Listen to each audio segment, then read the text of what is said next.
नीतीश की होगी नैया पार या तेजस्वी का होगा बिहार। सबसे तेज नतीजे सिर्फ वीआईपी न्यूज पर। यही रात अंतिम, यही रात भारी, बस एक रात की अब कहानी है सारी। यही रात अंतिम, यही रात भारी, यही रात अंतिम, यही रात बाकी, और इसी रात की है अब कहानियां सारी। नमस्कार, मैं आपके साथ सागर मिश्रा। आप देख रहे हैं वीआईपी न्यूज। किसका होगा सिंहासन 2020, इस पर है सभी की निगाहें, क्योंकि चुनाव के परिणामों की घड़ियां बेहद ही नजदीक और करीब। यह आखिरी रात उन नेताओं के लिए काफी भारी है, काफी दिलचस्प है, क्योंकि इस बार का ये बिहार का मुकाबला।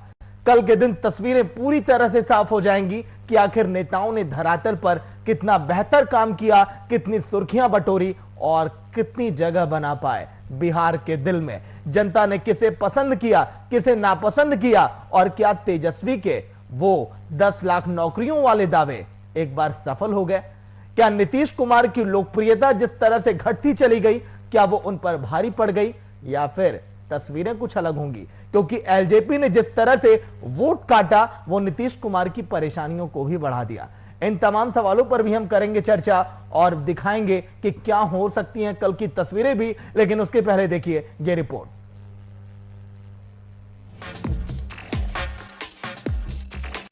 कोरोना काल में बिहार एकमात्र राज्य जहां पर चुनाव हुआ और सफलतापूर्वक संपन्न भी हुआ। लेकिन अब इंतजार तो केवल और केवल नतीजों का, और ये आखिरी रात नेताओं के लिए काफी कठिन होगी, क्योंकि चेहरे पर मुस्कान, अंदर खामोशी, कोई मायूस तो कोई हताश तो कोई निराश तो कोई परेशान। इन्हीं सब कारणों के चलते बिहार का चुनाव और भी दिलचस्प हो गया। दिग्गजों के दौरे समाप्त हुए, मंचों से नेताओं के भाषणों का दौर समाप्त हुआ, वादों की झड़ियां लगानी समाप्त हुई, और जनता ने भी अपना काम बखूबी किया। 3 चरणों में मतदान हुए और जनता ने नेताओं की धड़कनों के साथ नेताओं की किस्मत कैद की ईवीएम मशीन में। और कल जब शुरू होगी वोटों की गिनती, तब और बढ़ेंगी धड़कनें। हालांकि आज के दिन आरजेडी के खेमे में थोड़ा खुशी का माहौल जरूर दिखाई दिया, क्योंकि आज के दिन तेजस्वी यादव का जन्मदिन। पार्टी कार्यालय से लेकर राबड़ी आवास तक हर तरफ धूम दिखाई दी। लेकिन अंदर कहीं ना कहीं कल के नतीजों का डर भी दिखाई दिया कि कल के दिन चुनाव के परिणाम क्या होंगे। हालांकि आत्मविश्वास की कोई कमी नहीं दिखाई दी आरजेडी के कार्यकर्ताओं में, महागठबंधन के उन तमाम पार्टियों में, क्योंकि उन्हें एक विश्वास है, इस बार बिहार में बदलाव होगा। सबसे उलट तस्वीरें दिखाई दे रही थी एनडीए खेमे में, जहां मानो ऐसा लगा कि इन पार्टियों को सांप सूंघ गया हो। जिसे पूछो सभी का यही कहना कि परिणामों का करिए इंतजार, क्योंकि एग्जिट पोल की तस्वीरों ने एनडीए खेमे की नींद उड़ाकर रख दी है।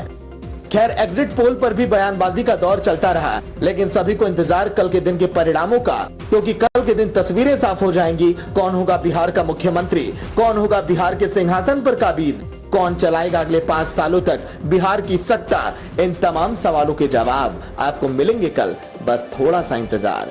Bureau report, VIP news. Nitish की होगी नैया पार या तेजस्वी होगा बिहार। सबसे तेज नतीजे सिर्फ वीआईपी न्यूज पर। यही रात अंतिम, यही रात भारी, बस एक रात की अब कहानी है सारी। यही रात अंतिम, यही रात भारी। तो एडिटर कुंदन कृतज्ञ जी आज के दिन हमारे साथ होंगे। कुंदन जी, किसकी बयार, किसका होगा रास्ते लग, कौन लिखेगा बिहार की तकदीर?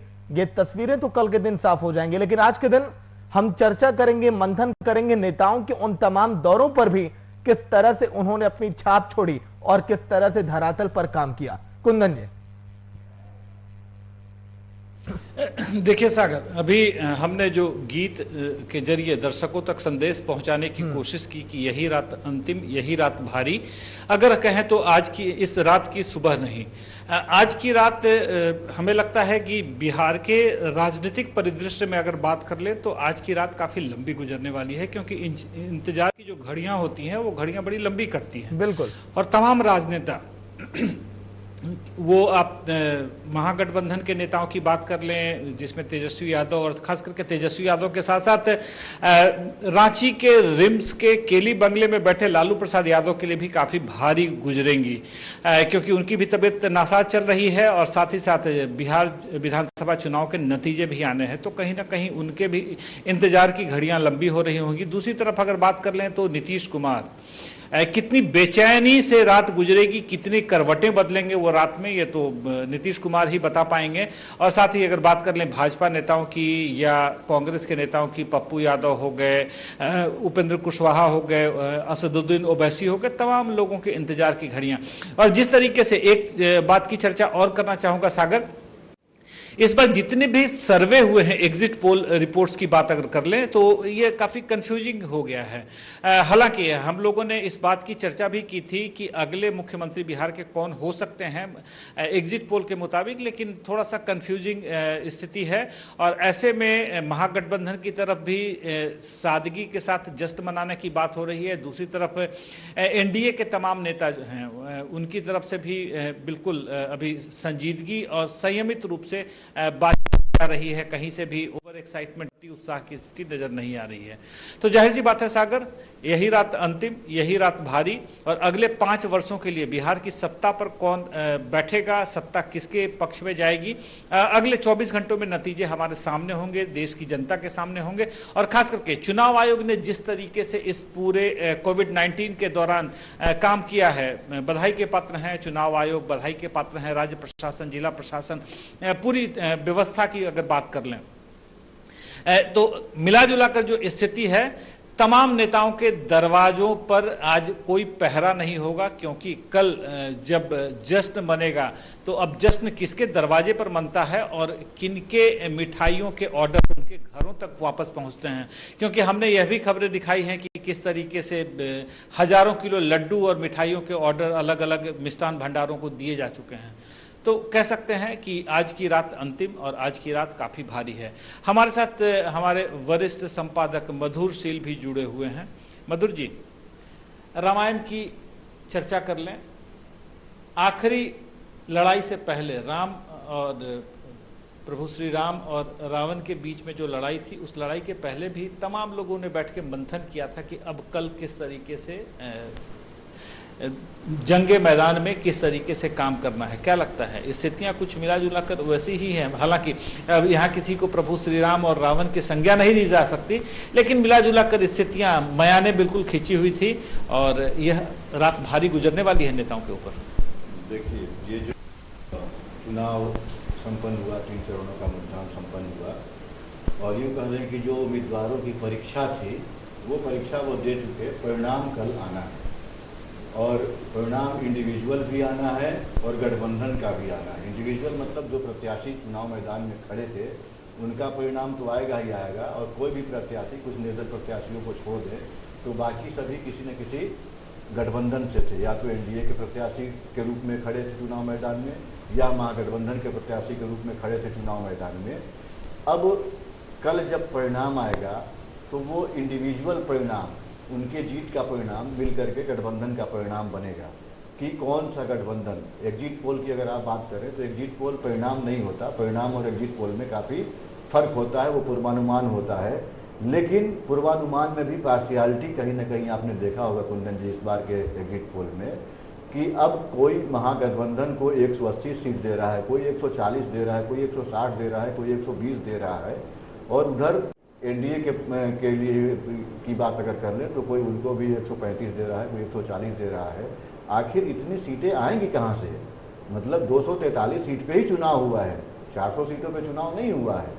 तो वो अब वो समय आ रहा है। लेकिन वीआईपी न्यूज़ का जो हमारा एग्जिट पोल था, या जो हमने जो सर्वे, महासर्वे जो हमने दिखाया था, 72 लाख लोगों की जो सैंपलिंग की थी, वो हमारा सर्वे या हमारा एग्जिट पोल पूर्वानुमान सच के काफ़ी करीब है। जब कल परिणाम सामने आएंगे तो आप देखिएगा, दर्शक भी हमारे देखेंगे जो लगातार वीआईपी न्यूज़ देख रहे हैं, कि हमने जो गठबंधन को, महागठबंधन को और जो एनडीए गठबंधन को का पूर्वानुमान लगाया है, कीन कॉन्टेस्ट, कांटे की टक्कर रहेगी, 10 सीटों का के आगे पीछे क्या समीकरण बनेगा। लेकिन ये भी हो सकता है कि एब्सोल्यूट मेजोरिटी, क्योंकि जो हमने थर्ड फेज का जो एग्जिट पोल दिखाया था वो 12 बजे दिन तक का ही मतलब था, लेकिन मतदान 5 बजे तक, किसी इलाके में 6 बजे तक हुए थे। तो वो 10-5 सीटें आगे पीछे हो सकती हैं। और जो अंतिम परिणाम आया, वो अंतिम परिणाम ये आया कि एब्सोल्यूट मेजोरिटी जो है वो किसी को भी नहीं आती दिख रही है। अब ऐसी स्थिति में क्या होगा, आपने देखा होगा कि ये अनुमान कांग्रेस पार्टी को भी, दूसरे दलों को भी इसका आभास हुआ। और आप देखेंगे कि आज कत्ल की रात है। कत्ल की रात इसलिए कि आपने कई नेताओं का नाम लिया कि वो करवट बदलते रहेंगे, कितनी बार करवट लेंगे और कितनी बार सोएंगे, जगेंगे, पानी पीते रहेंगे, क्या करते रहेंगे। लेकिन चूंकि सबकी निगाह टिकी हुई है कि कल 3 बजे के बाद जब परिणाम स्पष्ट, मतलब दृश्य स्पष्ट हो जाएगा 3 बजे तक, तो अपराह्न 3 बजे तक जब दृश्य स्पष्ट हो जाएगा, तभी जो है वो नींद, कल की रात कौन सोता है, आज की रात तो कत्ल की रात है, लेकिन कल की रात कौन सोता है वो कल दिन में तय होगा। तो कहने का मतलब आपका कि कल की रात, आज की रात कत्ल की रात है, कल की रात कयामत की रात होगी। कुछ लोगों के लिए कयामत की रात हो सकती है, और आज तो कत्ल की रात सबके लिए है, लेकिन कयामत की रात कल की रात होगी। क्योंकि अब देखिए, आप हम लोगों ने जो खबरों को दिखाया है कि भारतीय जनता पार्टी के प्रत्याशी नंद किशोर यादव, लड्डू का उनका वो बन रहा है और टोपी पहन करके लोग लड्डू बना रहे हैं। इधर महागठबंधन की तरफ से किसी एक बड़े मतलब मिष्ठान भंडार को 20 लाख रुपया भिजवा दिए गए लड्डू बनाने के लिए। तो ये जो महागठबंधन भी लड्डू बनाने की तैयारी कर रहा है और एनडीए गठबंधन भी कर रहा है लड्डू बनाने की तैयारी, तो मतलब दोनों लोगों को ये लग रहा है कि वो जीत करके आ रहे हैं। और ये जो संशय और कंफ्यूजन, जो आपने कहा कि कंफ्यूजन की स्थिति बनी हुई परिणाम को लेकर के, तो राजनीतिक दल के लोग भी ये मान बैठे हैं, सबको ये लग रहा है, दोनों गठबंधन के लोगों को, कि हम सत्ता में आ रहे हैं और इसीलिए वो जश्न मनाने की तैयारी कर रहे हैं। हालांकि आरजेडी सुप्रीमो लालू प्रसाद की जो तबीयत खराब है और कई तरह की और चीज़ें हैं, उसको लेकर के जगदानंद सिंह प्रदेश अध्यक्ष ने कल ही कार्यकर्ताओं से अपील किया था कि जश्न बहुत मतलब तरीके से मनाने के लिए, और मतलब बहुत ज़्यादा हो हल्ला हंगामा मचाने की जरूरत, उस पर उन्होंने नसीहत दी है कार्यकर्ताओं को। लेकिन एनडीए की तरफ से इस तरह का कोई नसीहत या इस तरह से कार्यकर्ताओं के सामने कोई मैसेज नहीं परोसा गया है। अब ऐसी स्थिति में आप ये देख लें कि अगर जोड़ तोड़ की स्थिति बनती है, कयामत की रात जो होगी कैसे होगी, अगर जोड़ तोड़ की स्थिति बनती है और ये 25 से 30, 15 से 20 सीटों तक की जीत करके आएंगे और उसमें सेंधमारी हो सकती है कहीं न कहीं से। आप देख रहे होंगे कि कांग्रेस पार्टी के केंद्रीय नेता सुरजेवाला, अविनाश पांडे, उधर झारखंड से आलमगीर आलम, तो कई मतलब वो जिस तरह से, क्योंकि उनके साथ धोखा हो चुका है मध्य प्रदेश और राजस्थान में, कई बार इस तरह की घटनाएं हो चुकी, तो वो चाहते हैं कि परिणाम जैसे आए, बैठक के नाम पर उनके जो सर्टिफिकेट लेकर के विधायक आए वो उनके पास आए और उनके साथ तब तक रहें जब तक सरकार बनने की जो कोशिशें हो रही हैं उस पर विराम न लग जाए। लार्जेस्ट पार्टी के नाम पर लोग बोलते हैं कि हमारी सिंगल लार्जेस्ट पार्टी को पहले गवर्नर आमंत्रित करें, लेकिन ऐसा होता नहीं है, क्योंकि आप जब प्री पोल अलायंस करके गठबंधन के साथ चुनाव लड़ते हैं तो लार्जेस्ट गठबंधन को बुलाने का अधिकार या वो तो राज्यपाल के विवेक पर है। तो ये परिपाटी एक चल गई है कि लार्जेस्ट गठबंधन को लोग बुलाते हैं। अब यहाँ क्या होगा वो कल का परिणाम तय करेगा। मधुर जी, आपने कहा कि जोड़ तोड़ की राजनीति से भी इनकार नहीं किया जा सकता। आपने चर्चा भी की कि कांग्रेस के 2 पर्यवेक्षक, केंद्रीय पर्यवेक्षक रणदीप सिंह सुरजेवाला और अविनाश पांडे पटना पहुंच चुके हैं। झारखंड से आलमगीर आलम, तमाम व्यवस्था पर नजर रखने के लिए उन्हें पटना बुला लिया गया है। एक शख्स का नाम मैं लेना चाहूंगा, उस शख्स के लिए आज की रात कैसी होगी? हालांकि काफी चर्चित चेहरा है, चिराग पासवान। चिराग पासवान के लिए आज की रात क्या होगी? कत्ल की रात होगी या कयामत की रात होगी? देखिए, चिराग पासवान का जो नाम है, किसी शायर ने कहा है कि जहां भी जाओगे रोशनी लुटाओगे, चिरागों का अपना मकान नहीं होता। चिराग की स्थिति यही है अभी। अगर वो 10 सीट जीत करके लाते हैं तब भी उनके दोनों हाथ में लड्डू है, वो 3 सीट भी लेकर के आते हैं तब भी, क्योंकि जो परिस्थितियां बन रही हैं बार्गेन करने की स्थिति में चिराग होंगे और जहां ये जाएंगे इनकी जरूरत दोनों तरफ पड़ सकती है। लेकिन अब ये केंद्र में चूंकि इनका गठबंधन है, अब उसको ये बचाए रखना चाहेंगे कि जब यहाँ एनडीए गठबंधन को उनकी जरूरत पड़ेगी, 3 से लेकर के 10 सीटें, जो भी 4 सीटों से लेकर के जो 10 सीटें आएंगी, मैंने इसलिए कहा कि जहां भी जाएंगे वो रोशनी फैलाएंगे। ये शेर से वो कनेक्ट होता है, ये शेर मेरा नहीं किसी मशहूर शायर का है। तो वो चिराग पासवान के साथ इस बार यही होने वाला है, जो उनके नाम के साथ चिराग के साथ जो होता है, तो उनकी जरूरत दोनों धड़े को होगी। अब ये देखना होगा कि वो एनडीए खेमे से उनका रिश्ता आज भी है, क्योंकि राष्ट्रीय स्तर पर उनका एनडीए से नाता नहीं टूटा है। और आपने चुनाव के दौरान ये देखा होगा कि प्रधानमंत्री की सभा हुई, केंद्रीय मंत्री रविशंकर प्रसाद की सभा हुई, कई केंद्रीय मंत्री आए, नित्यानंद राय आए, जिनका कि ये समझा जा रहा है कि भारतीय जनता पार्टी अगर नेतृत्व की तो नित्यानंद राय मुख्यमंत्री के एक प्रबल दावेदारों में हैं। तो इस लिहाज से अगर देखा जाए तो चिराग पासवान की जोड़ तोड़ में जब जरूरत होगी तो वो एनडीए में जब अपने उम्मीदवारों का समर्थन देंगे तभी सरकार बनती नजर आ रही है। महागठबंधन की तरफ जब सीटें कम पड़ेंगी तो वहां भी चिराग पासवान के लिए, क्योंकि आपने देखा होगा कि चिराग पासवान वहां का भी दरवाजा खोल रखे हैं और अपने नेताओं को, अपने कार्यकर्ताओं को बोलते रहे हैं कि तेजस्वी के खिलाफ कोई मतलब उस तरह से टीका टिप्पणी या उनका विरोध नहीं करना है। बिल्कुल, मैं इसी बात पर आ रहा हूं मधुर जी। एक सवाल, आज तेजस्वी का 31वां जन्मदिन था और चिराग पासवान ने ट्वीट करके बहुत भावनात्मक संदेश तेजस्वी के नाते दिया है। आपको क्या लगता है कि यह एक महज औपचारिकता है या दरवाजे चिराग पासवान ने तमाम खोल रखे हैं? देखिए, जन्मदिन पर बधाई देना, जन्मदिन पर मतलब मुबारकबाद देना, ये एक औपचारिकता है। लेकिन ऐसे समय में जबकि आप मतलब कत्ल की रात के ठीक पहले पूर्व संध्या पर जब जन्मदिन मना रहे हैं, उस दिन अगर आप एक राजनीतिक प्रतिद्वंदी, क्योंकि आज की डेट में वो राजनीतिक प्रतिद्वंदी हैं, लेकिन कल वो एक साथ हो सकते हैं, इस संभावना से इनकार नहीं किया जा सकता। अब राजनीतिक प्रतिद्वंदी चुनाव में रहने वाले लोग, आपने देखा होगा, महाराष्ट्र का उदाहरण आपके सामने है, कई राज्यों में इस तरह के समीकरण बनते रहे हैं, झारखंड में इस तरह के समीकरण बनते रहे हैं और बिहार में भी ऐसे समीकरण बनते रहे हैं कि पूर्व प्री पोल अलायंस किसी और दल के साथ होता है या अलग वो दल चुनाव लड़ता है, लेकिन सरकार वो किसके साथ जाकर के बनाए। आपने देखा होगा कि प्री पोल अलायंस 2015 में नीतीश कुमार का राजद के साथ था, लेकिन वो थोड़े दिन रह करके फिर सरकार किसके साथ 24 घंटे के अंदर बना लिए, जिस खेमे में आज एनडीए खेमे में है। तो राजनीति का ये खेल ऐसा है, इसमें कोई नियम, नीति, सिद्धांत, विचार नहीं होता, इसमें केवल कुर्सी ही विचार होता है। कुर्सी पाने का उद्देश्य ही सीधा लक्ष्य होता है और उसके लिए चाहे वो जिस रास्ते से कुर्सी तक पहुंचने की जरूरत हो, सत्ता पर जो आसीन होना चाहते हैं लोग, उनके साथ इस तरह की दूरी नहीं होती और वो सत्ता के पास जाने पहुंचने के लिए जो भी रास्ते होंगे, अगर अभी जरूरत पड़ जाए, अगर मान ली सीटें जदयू की, हालांकि ऐसा नहीं दिखता कि जदयू की उस तरह की सीटें आने वाली है, वो ये ऐसी संभावना से भी आप नहीं इनकार कर सकते कि वो राजद के खेमे में न चला जाए फिर से, तो राजद उनको स्वीकार भी कर सकता है कि सरकार उनकी बनती दिखे जदयू के आने से। तो तमाम तरह के समीकरण, चूंकि हंग असेंबली जब होती है या हंग मतलब त्रिशंकु जब परिणाम आते इस तरह के, तो उस समय जोड़ तोड़ में जो माहिर खिलाड़ी होता है वही सत्ता की कुर्सी तक पहुंच पाता है। और उसकी जब कोशिश होगी तो चिराग पासवान, जिसकी चर्चा आपने शुरू में किया, उनका महत्व बढ़ जाएगा, निर्दलीय लोगों का महत्व बढ़ जाएगा।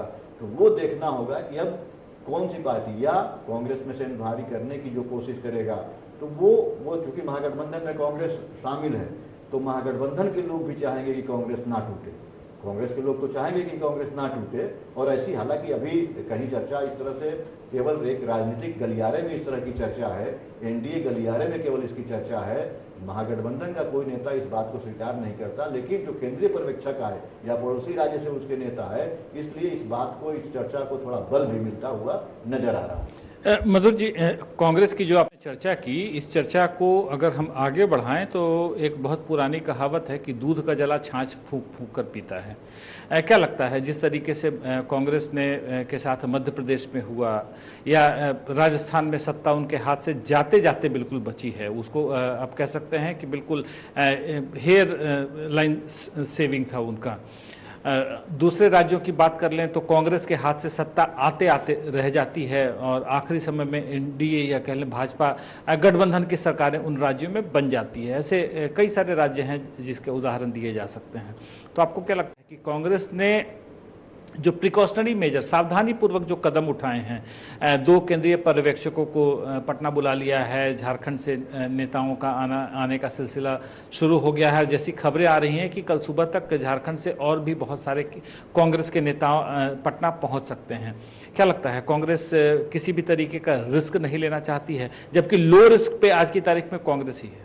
देखिए, जरूर आपने जो कहा कि गर्म दूध भी जो मट्ठा भी फूंक करके पीता है, लेकिन जो परिस्थितियां बनी हैं, कांग्रेस इसलिए खुद को बचा करके रखना चाहती है, विधायकों को इस तरह से करना चाहती है। 70 सीटों पर कांग्रेस ने चुनाव लड़ा था इस मौजूदा विधानसभा चुनाव में।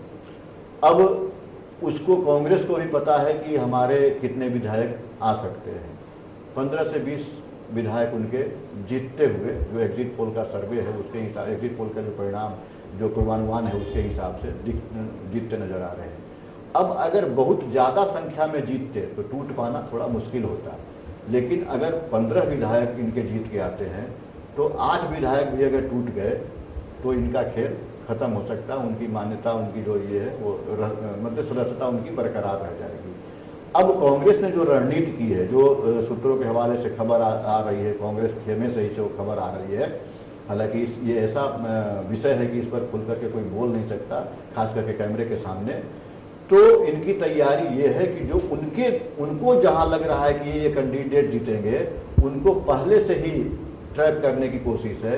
और बिल्कुल, मैं आपको बस यहाँ पे एक जानकारी दे दूं अपने दर्शकों को कि कांग्रेस ने जिन 70 सीटों पर चुनाव लड़ा है मौजूदा विधानसभा चुनाव में, उन तमाम प्रत्याशियों के साथ कांग्रेस के कुछ स्थानीय और कुछ राजधानी स्तर के कार्यकर्ताओं को और कांग्रेस के नेताओं को लगा दिया जाएगा और ये तमाम नेताओं को जैसे ही वह जीत का सर्टिफिकेट लेंगे उन्हें पटना बुला लिया जाएगा और पटना में एक जगह पर उन्हें लाकर एकत्रित किया जाएगा। सूत्रों से हमारे पास जो खबरें आ रही हैं कि कांग्रेस ने सावधानी बरतते हुए तमाम 70 प्रत्याशियों के पीछे एक अपनी पूरी टीम लगा दी है और उस टीम के जरिए जैसे ही नतीजे डिक्लेयर होंगे, घोषित किए जाएंगे, उन्हें जीत का सर्टिफिकेट प्रदान होगा। अब वो चाहे 15 की संख्या में हो, 25 की संख्या में हो या चाहे उन प्रत्याशियों की संख्या जो भी हो, उन्हें सीधा कांग्रेस अपने सेंट्रल ऑब्जर्विंग और मॉनिटरिंग कमेटी के सदस्यों के द्वारा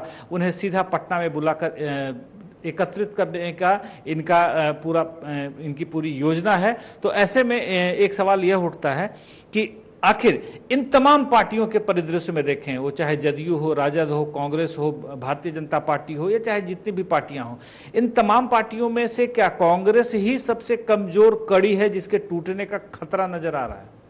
देखिए, कमजोर कड़ी की बात नहीं है, बात यह है कि और कौन सा दल, मतलब महागठबंधन में जो दल लेफ्ट, अगर आप लेफ्ट की बात करेंगे तो आज तक आपने लेफ्ट के सदस्यों को टूटते हुए नहीं देखा होगा, लेकिन लेफ्ट के लोगों का ये एग्जाम्पल जरूर रहा है। तो लेफ्ट के लोग एनडीए के फेवर में भी नहीं जाते। तो महागठबंधन इस बात को लेकर के आश्वस्त है कि लेफ्ट के लोग भले वोटिंग से वैसी स्थिति आई कि फ्लोर पे टेस्ट होना है तो उस समय वो सदन में नहीं जाएं, लेकिन ऐसी स्थिति नहीं ये मान सकते। अब जहां तक रह गई बात रालोसपा की, एग्जिट पोल के हिसाब से उनको कोई सीट ही नहीं आ रही। रह गई बात जन अधिकार पार्टी की, उनकी स्थिति भी रालोसपा की तरह दिखाई गई पूर्वानुमान के उसमें।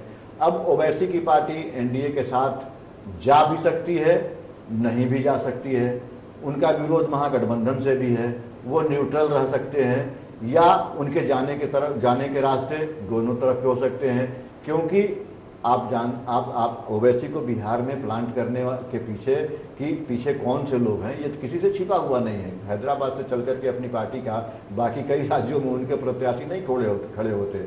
आप जब आंध्रा से चलेंगे तेलंगाना आएगा, तेलंगाना से फिर आप उड़ीसा में पहुंचेंगे, उड़ीसा के बाद झारखंड आएगा, छत्तीसगढ़ आएगा और सीधे वो बिहार ड्रॉप होते हैं। तो इसके पीछे की कहानी आप समझ सकते हैं कि क्या कुछ है इसके पीछे। तो वो टूटने का कोई भी टूट सकता है, लेकिन ओवैसी के 2 ही विधायक हैं, वो कहीं भी जा सकते हैं। या जो जिस तरह से आपने देखा होगा एक शब्द का इस्तेमाल होता है, क्योंकि मैं समझ रहा हूँ आप इशारा कर रहे हैं समय की कमी का, लेकिन हॉर्स ट्रेडिंग का मतलब विधायक खरीद फरोख्त नहीं, हॉर्स इनको घोड़ा मान लिया जाता है सीधे तौर पे, और इनकी ट्रेडिंग होती है। तो वो सारी संभावनाएं इस चुनाव में आपको देखने को मिलेंगी। जिस तरह से पड़ोसी राज्य झारखंड में, जो पहले बिहार का ही अभिन्न अंग था, तो वो वहां होता रहा है। तो जब यहाँ की नकल वहां होती रही है, तो इस बार के चुनाव में वहां की नकल यहाँ आप देख सकते हैं। आपने जिस तरीके से हॉर्स ट्रेडिंग की व्याख्या की है, तो अंग्रेजी में बहुत सारे ऐसे कहावत हैं जिसका अगर शुद्ध हिंदी में रूपांतरण कर दिया जाए तो बात बहुत दूर तक निकल सकती है। लिहाजा जिस तरीके से आपने बताया कि कांग्रेस आज की तारीख में महागठबंधन की सबसे कमजोर कड़ी है, और अगर हम दूसरी तरफ बात कर लें एनडीए के फोल्डर में अगर जदयू और भाजपा की बात कर लें, इसके अलावा वीआईपी और हम, वीआईपी को भी कुछ सीटें मिलती हुई दिख रही है, हम के भी फोल्डर में कुछ सीटें मिलती हुई दिख रही हैं। आपको क्या लगता है उनमें से कमजोर कड़ियाँ नहीं कुछ निकल के आ सकती? देखिए, वीआईपी को आप कितनी सीट दे रहे हैं, सवाल ये है कि जिन सीटों से जहां देखिए थोक, अब जब ट्रेडिंग की ही बात है तो जहां होलसेल मतलब खुदरा रेट में लोग, खुदरा खरीदारी में लोग नहीं जाना चाहते और इसलिए उसकी चर्चा नहीं हो रही। लेकिन अगर हम और वीआईपी की भी अगर कांग्रेस की तरह ही सीटें आ जाएं, ये हालांकि एक आश्चर्यजनक घटना होगी कि मतलब 11 सीटों में से हम वीआईपी जो है वो 5-6 सीटें आ जाए उसकी, तो उसका भी महत्व कांग्रेस की तरह हो जाएगा। फिर उसके विधायकों पर भी डोरे महागठबंधन की तरफ से डोरे डाले जाएंगे। आपको एक बात मैं बताना चाहता हूं कि कांग्रेस पर क्यों डोरा, कांग्रेस के विधायकों पर कांग्रेस क्यों उनको अपने शिकंजे में रखना चाहती है या अपने मतलब देख रेख में रखना चाहती है। अशोक चौधरी जो जदयू के साथ अभी खड़े हैं, वो कांग्रेस के प्रदेश अध्यक्ष हुआ करते हैं। रामजतन सिन्हा जो दिग्गज कांग्रेसी नेता हुआ करते थे, अभी नीतीश विरोधी खेमे में पड़े हुए। ये 2 नेताओं का नाम इसलिए लिया जा रहा लेना इस चर्चा में जरूरी है कि रामजतन सिन्हा जहां नीतीश कुमार के धुर विरोधी अभी बने हुए हैं, लेकिन भाजपा से उनकी दूरी नहीं है। तो ऐसी स्थिति में जो रामजतन सिन्हा के संपर्क में विधायक होंगे, जो अशोक चौधरी के संपर्क में विधायक होंगे, वो जदयू के बहाने एनडीए के पास आ सकते हैं, पाले में आ सकते हैं। और ये सारी रणनीति जो है और ये सारा क्या कुछ हो सकता है, वो कांग्रेस के रणनीतिकारों को बखूबी पता है। और इसलिए क्योंकि एक जगह से नहीं, कई जगह से सेंधमारियां चल रही हैं। और आपने देखा होगा कि 4-5 ऐसे विधायक टिकट में कांग्रेस ने दिया है जो भारतीय जनता पार्टी के टिकट के दावेदार थे। तो भारतीय जनता पार्टी के टिकट के अगर दावेदार थे और भारतीय जनता पार्टी के नेताओं की तरफ से अगर उनको इशारा मिला कि वहाँ में हमारे कैंडिडेट का विरोध हो सकता है, आप वहाँ से जाकर के चुनाव लड़ो, जीत करके आओ फिर यहाँ, तो ये सारी रणनीति जैसे चिराग पासवान के साथ बिहार में कैसे उनको लड़ना है, पहले से सारा कुछ तय हो चुका था। यही हाल। चलिए, तो आपने बताया कि सेंधमारी, तो जहां हमने इस कार्यक्रम की शुरुआत की थी कि आज की रात अंतिम, आज की रात भारी, तो हम जाते जाते यह भी कह रहे हैं जागते रहो, सेंधमारी का खतरा है, उससे अपने घर को बचाते रहो। सागर। बिल्कुल कुंदन जी, बहुत बहुत शुक्रिया। सेंधमारी का खतरा तो रहेगा ही, क्योंकि जब चुनाव समाप्त होता है, परिणाम आते हैं, तो उसके बाद यही नजर रहती है कि कहीं कोई विधायक पाला बदलकर किसी और दल में तो नहीं जा रहा। इसलिए आज की रात बहुत कठिन रात है, बहुत लंबी रात है। जिस तरह से एडिटर और सीनियर एडिटर ने भी यही जिक्र किया कि कल के दिन की तस्वीरें बिल्कुल अलग होने वाली हैं, क्योंकि सभी की नजर थी बिहार के इस चुनाव पर। फिलहाल इतना ही, देखते रहिए वीआईपी न्यूज। नमस्कार। नैया पार या तेजस्वी का होगा बिहार, सबसे तेज नतीजे सिर्फ वीआईपी न्यूज पर। यही रात अंतिम, यही रात भारी, बस एक रात की अब कहानी है सारी, यही रात अंतिम यही रात भारी।